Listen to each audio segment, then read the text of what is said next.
You've called your cat's name, maybe from across the room, maybe from another part of the house entirely, and your cat heard you. You know they heard you because their ear moved. That single, precise rotation toward the sound of your voice that cats do when they're registering something without committing to acknowledging it. And then nothing. They didn't come. They looked away, or they stayed exactly where they were, or in some cases, they got up and walked in the opposite direction with an energy that felt almost pointed. Most cat owners take this personally. They interpret it as stubbornness or indifference or evidence that cats simply don't come when called, and that's just how it is. But that's not what's happening. What's happening is something more specific and more fixable than indifference, and it has to do with what your cat has learned your call actually means. There is something you can do that will change this. Not a training protocol in the formal sense. Something simpler and more fundamental than that. Something that works because it addresses the actual reason cats don't come, which is almost never what owners assume it is. Here's what it is. 1. Your cat already knows their name. That's not the problem. The most common assumption when a cat doesn't come to their name is that they haven't learned it, or don't understand it, or simply don't register it as relevant to them. All of those assumptions are wrong in almost every case. Research into how cats process their own names found that cats respond differently to the sound of their name than to other words, including words of similar length and phonetic structure spoken in the same tone by the same person. They orient toward it. Their ear movements change. Their body stillness has a different quality when their name is spoken than when a random word is spoken. Your cat knows their name. They know it the way they know the sound of the treat bag or the specific click of the can opener that means food is coming. It is a sound they have heard repeatedly in contexts that eventually taught them what it means. The question is, what it means to them. And that's where the problem lives. What does your cat's name mean? What has reliably followed it across the months and years of their life with you? For many cats, the honest answer is unpredictable things. Sometimes food, sometimes being picked up, sometimes being moved from somewhere comfortable, sometimes something they didn't want and couldn't anticipate. Sometimes nothing at all. A sound that predicts unpredictable outcomes is a sound with low behavioral value. Your cat knows their name. They just don't have a strong, consistent reason to act on it. 2. The thing that makes a cat come is not the call. It's the history of the call. Here is the principle that everything else in this video builds on. Cats come to things that have a reliable history of leading to something good, not sometimes good. Reliably, consistently, predictably good, across enough repetitions that the association is stable and the response is automatic. This is why the treat bag works when your name doesn't. The treat bag has a perfect record. Every single time that sound has occurred, something your cat values has followed. The association is clean. The response is immediate and requires no deliberation. Your name does not have a perfect record. Your name has a complicated record. And complicated records produce hesitation. The thing you need to do is give your cat's name a perfect record, or close enough to perfect that the association becomes the dominant one. Here is how that works in practice. For the next 30 days, your cat's name only gets said when something good is about to happen. Food, a treat they love, a play session, physical affection if they enjoy that, something they find genuinely valuable. You say the name, and within a few seconds the good thing arrives. You do not say their name to move them off the counter. You do not say it when you're mildly annoyed. You do not call it across the house, and then, when they arrive, do nothing except acknowledge that they came. Every time the name gets said, the good thing follows. Within a week, the association starts to shift. Within 30 days, it is, in most cats, stable enough that the response to their name has a different quality than it had before. Not because you trained them, because you changed what their name means. 3. The specific sound that works better than their name alone. There is a vocalization that works more reliably and more immediately than calling your cat's name. And most cat owners produce it accidentally without knowing it exists as a deliberate tool. It is the trill, the short, soft, rising sound that mother cats make to their kittens. The sound that means I am here, I see you, come toward me. In cat social communication, this sound has one of the clearest and most consistent meanings of anything in the feline vocal repertoire.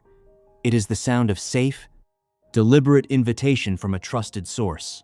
When you make this sound, you are not asking your cat to process a learned association the way you are when you say their name. You are activating something older than learned association, a response that was encoded in the first days of their life and that has never fully gone dormant. The trill followed by the name is more effective than the name alone because it operates on two levels simultaneously. The trill gets the attention at the instinctual level. The name carries the learned positive association you've been building. Together, they produce a clarity of signal that either alone doesn't quite achieve. Practice the trill. It is a soft, quick sound made in the back of the throat with the mouth almost closed, rising slightly in pitch at the end. Most people can produce a version of it within a few tries. Your cat will tell you when you've got it right because the response will be immediate and visible. And if this is something you want to try today, hit like and subscribe before you do. It helps us reach more cat owners who want to communicate with their cat in a language that actually reaches them. 4. What you do when they arrive determines whether they come next time. This is the piece that most owners don't realize is part of the system. Your cat came when you called. Something in the history of the call, or the quality of the trill, or the specific moment was enough to get them moving toward you. They arrive. What happens in the next 30 seconds will either confirm or weaken the association you're building.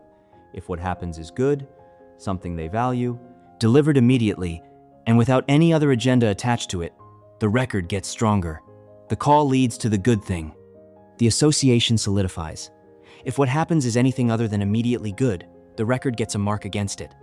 You called them, and then you picked them up when they didn't want to be picked up. You called them, and then you put them somewhere different. You called them, and then you looked at them for a moment and walked away. You called them and the good thing came, but there was also something else, some additional element that made the arrival complicated. Cats are precise about this. The association they're tracking is between the call and what immediately follows, not between the call and what eventually happens. The immediacy is part of the signal. Every arrival should be rewarded. Every single time, without exception, for the entire 30 days and ideally beyond. Not always with food, but always with something that your cat finds genuinely good. Affection if they want it. A moment of play. A treat. Your voice in the specific tone that means you're happy they came. Never call your cat to do something to them that they find aversive. Not during the 30 days, and, ideally, not after. Find another way to do the necessary things. The call has one job, and the job is to mean something good is coming. Protect that meaning. 5. Distance and environment change everything, and most people don't account for it. Your cat comes when you call from across the couch.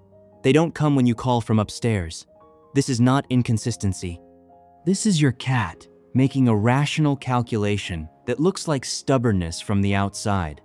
The further away the call, the lower the value of the association needs to be to justify the energy of the response. From 2 feet away, even a weak association is enough to produce movement. From another floor of the house, the association needs to be much stronger to produce the same movement. This is why the 30-day practice should start close and build outward.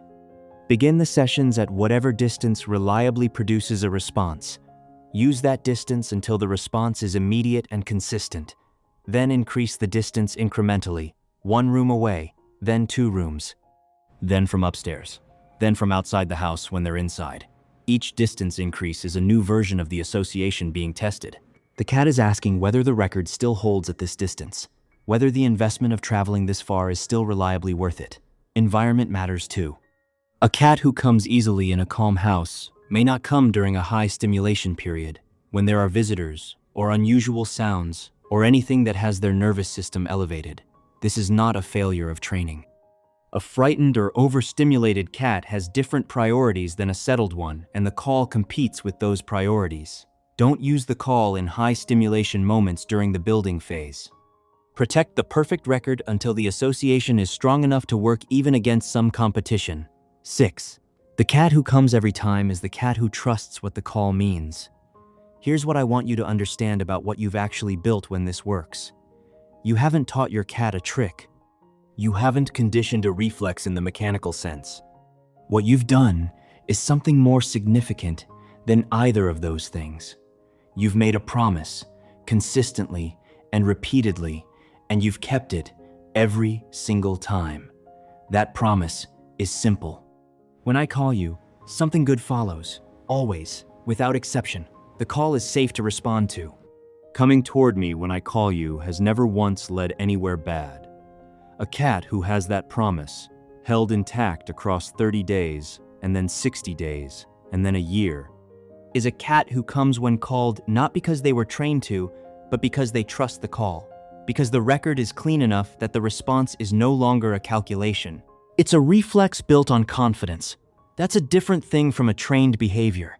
Trained behaviors extinguish when reinforcement stops. Trust, once it's deep enough, doesn't extinguish. It becomes part of how your cat understands who you are. The cat who comes every time is not a cat who has learned to obey. It is a cat who has learned that you are the kind of person who keeps their word. Who says something good is coming and then delivers it. Every time, without exception. That cat is not coming because you called their name. They're coming because every time you've called it before, you were exactly who you said you were. And they have no reason to believe today will be any different.